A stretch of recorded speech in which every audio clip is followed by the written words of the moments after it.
সকল দর্শক বন্ধুদের রান্নাবাটি চ্যানেলের পক্ষ থেকে স্বাগত জানিয়ে শুরু করছি আজকের রেসিপি। আজকে বানিয়ে ফেলেছি ফুলকপির পরোটা। শীতের শেষের দিকে খুব তাড়াহুড়ো করেই বানিয়ে ফেললাম ফুলকপির পরোটা, যার জন্য নিয়ে নিয়েছি ফুলকপি বেশ খানিকটা বড় বড় টুকরো করে ধুয়ে বেছে পরিষ্কার করে নিয়ে তারপরে দিয়ে দিয়েছি একটা বাটিতে জল আর নুন। তারপর সেটাকে গরম করতে বসিয়ে দিয়েছি গ্যাসে। গরম হয়ে যাওয়ার পর জলের মধ্যে দিয়ে দিয়েছি ফুলকপির বড় বড় টুকরোগুলো। বড় বড় করে এই কারণেই কাটা যাতে গ্রেট করতে সুবিধা হয়। এই ফুলকপিগুলো দেওয়া হয়ে গেল। এবার হাতার সাহায্যে একটু নেড়েচেড়ে নেব। এবার নামিয়ে নিয়েছি ফুলকপিগুলো। নামিয়ে নিয়ে একটু ঠান্ডা জল দিয়ে ধুয়ে নিয়েছি যাতে হাতে ধরে এগুলোকে এইভাবে কুড়িয়ে নেওয়া যায়। ডাঁটিটা বাদ দিয়ে ফুলের অংশগুলো খুব ভালো করে কুড়িয়ে নিতে হবে। দেখুন এইভাবে ধীরে ধীরে কুড়িয়ে নিতে হবে। সাবধানে করবেন যাতে হাত কেটে না যায়, সেদিকেও লক্ষ্য রাখবেন। এইভাবে ধীরে ধীরে কুড়িয়ে নিতে হবে।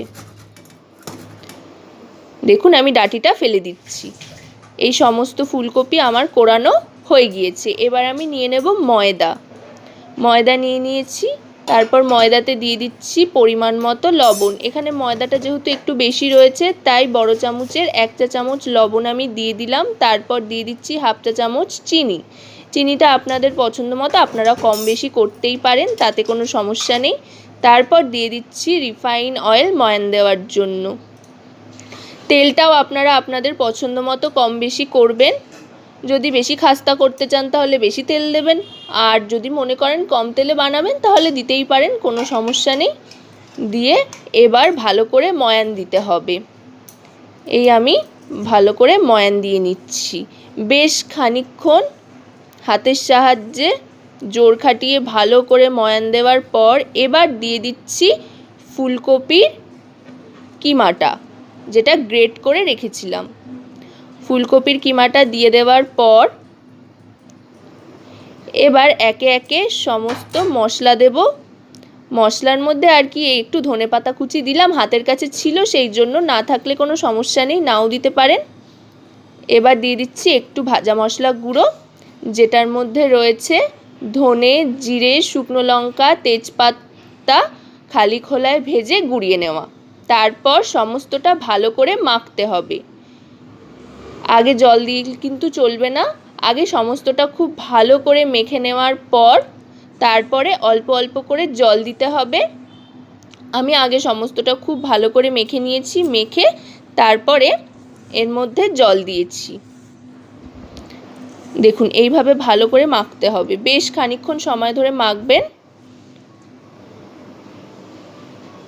এবার আস্তে আস্তে জল দিচ্ছি। আমার এই 1 বাটি জলেই মোটামুটি হয়ে গিয়েছে। আপনারা আপনাদের পরিমাণ মতো দেবেন। মাখতে মাখতে সেটা বুঝে যাবেন। এখানে তো পরিমাণের কিছু নেই, এটা হচ্ছে হাতের আন্দাজ বা চোখের আন্দাজের ওপর নির্ভর করেই করতে হবে। এবার ময়দাটা আমি মেখে নিয়েছি। দেখুন ময়দাটা আমার মাখা হয়ে গিয়েছে। ময়দা থেকে লেচিও কেটে নিয়েছি। লেচি সাইজগুলো আপনারা আপনাদের পছন্দ মতো রাখবেন। তারপরে বেলে নিতে হবে।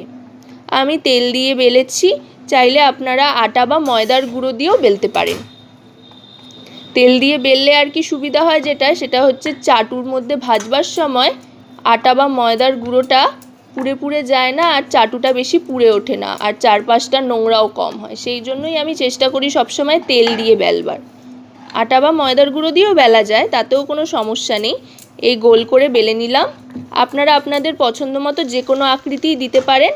এবার দিয়ে দিলাম ভাজবার জন্য। যেহেতু আমি এখানে ফ্রাই প্যান বা ননস্টিকের কোনো তাওয়া ব্যবহার করছি না, সেই জন্য আমি এখানে যেহেতু লোহার চাটুর মধ্যে ভাজতে দিয়েছি, সেই জন্য আগে থাকতে চাটুটায় কিন্তু ভালো করে তেল মাখিয়ে নিয়েছিলাম। তারপরে পরোটাটা দিয়েছি, তাতে নিচে লেগে ধরার কোনো রকমের সম্ভাবনা থাকবে না। তারপর পরোটাটা ড্রাইভাবে 1-2 বার ভেজে নিয়ে একটু রিফাইন অয়েল ছড়িয়ে আস্তে আস্তে 2 পিঠ ভেজে নিয়েছি। ব্যাস তৈরি হয়ে গেল ফুলকপির খুবই সুস্বাদু পরোটা। তা আজকের রেসিপিটা আপনাদের কেমন লাগলো অবশ্যই আমাকে কমেন্টের মাধ্যমে জানান। আর ভালো লাগলে প্রচুর প্রচুর লাইক, শেয়ার, সাবস্ক্রাইব করুন। সাথে পাশে থাকা বেল আইকনটি ক্লিক করে দিন সবার আগে সমস্ত রকম নোটিফিকেশান পাওয়ার জন্য। আজকের মতো আমি এখানেই বিদায় নিচ্ছি।